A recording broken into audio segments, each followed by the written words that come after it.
everybody needs to stop drinking tap water. Tap water is poisonous. Purified water, poisonous. It's literally just glorified tap water that they roll up Dasani and all this garbage ass water. Don't drink it, because water is extremely important. Your entire body, most of your body, is composed of water.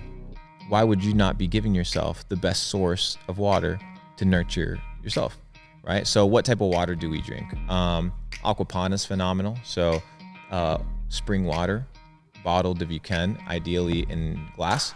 And then if not, you can utilize a reverse osmosis machine and a carbon filtration system to clean out your tap water and your showering water as well, which is extremely important. A little bit more challenging. You still absorb it when you shower. Still absorb it, yeah, because you're absorbing it through your skin, which is the biggest organ in your body. Most people don't know that. The second thing for health is what you consume, right? Everything that you input is energy. So your relationship with food should not be a relationship based off of emotion. Your relationship with food should be a relationship based off of reason. And reason of what? The reason for eating, right? The reason you eat is to take care of yourself, to energize yourself, to rejuvenate yourself, to keep the operating system working at max capacity. So making sure that the food that you consume is designed to not sabotage your day. I'll give you an example. We have life and it's divided, your day's divided into 2 cycles, day and night, right? So in the daytime, right, you have cycle 1. At nighttime, you have cycle 2. What you need to do is to make sure that you are preparing yourself for the next cycle, that everything that you eat and you do is setting you up to win in the next cycle. What do I mean? If you eat a cheeseburger at 2 in the morning and you eat 8 chicken nuggets and you drink that iced tea and then you go to bed, you are setting yourself up for failure for the next cycle when you wake up, right? So the food that you consume, the habits that you input, right? They're all gonna be based off of making sure that you're setting yourself up to win in the next cycle.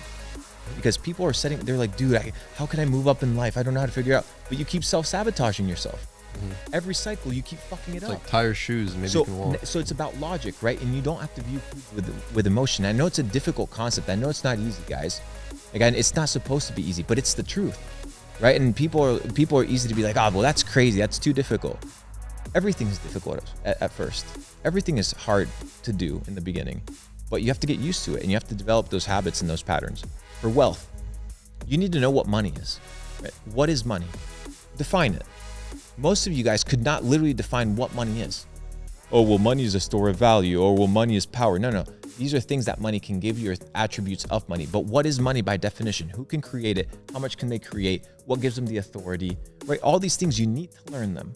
You need to learn them. Why? Because if you're going to pursue money, you better understand that which you're pursuing. Most of you guys don't have money because you don't understand anything about money. You don't know what money is. Therefore, money eludes you. But if you want to attract money, you must first understand what it is. Second is to understand that for every action, there's an equal and opposite reaction. And it's the idea of Newton's third law. Newton's third law dictates that for every action, there's an equal and opposite reaction. This happens in the natural world, but it can also happen and apply itself in our life. So people want uphill, we talk about people wanting uphill results with downhill habits. You can't have that. You need to choose what you want to commit to, right? You're going to commit to a shitty life or a great life. But this idea that you can achieve certain results in your life without putting in the specific requirements of work, right, is impossible. There are recipes and ingredient lists to a phenomenal meal, right? And in order for you to achieve that phenomenal meal, which you can, anybody can, right? Anybody can cook Gordon Ramsay's recipes. They might not be able to do it just as well because it requires experience, time, right? These are all factors that play into it. But you can follow a recipe. You might stumble your way to it, but you might have a similar product, right? You might have a similar outcome, and success leaves clues. And if success leaves clues, you need to figure out what that ingredient list is for your life and actualize it. So for every action, there's an equal and opposite reaction, which means that if you can control the actions, and if you know that you're going to receive an equal proportion for that which you put in, you're going to be able to measure your outcome, right? So focus on the input, and life will give you in proportion that output. People want the output. People want the money. People want the cars. But nobody wants to put in the fucking work. Nobody wants to put in the hours. Nobody wants to train.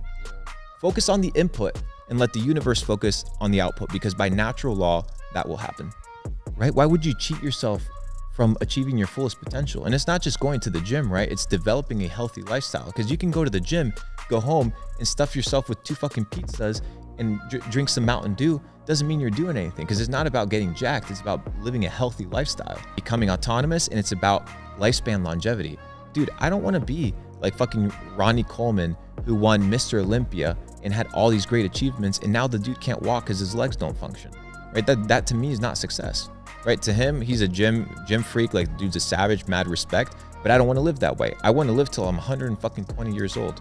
Oh my goodness, what, this guy's insane. What? Well, maybe I know something that you don't, motherfucker. Maybe I think that humans can actually live till they're 120 because I've done my research. So I need to live my life in accordance to achieving lifespan longevity.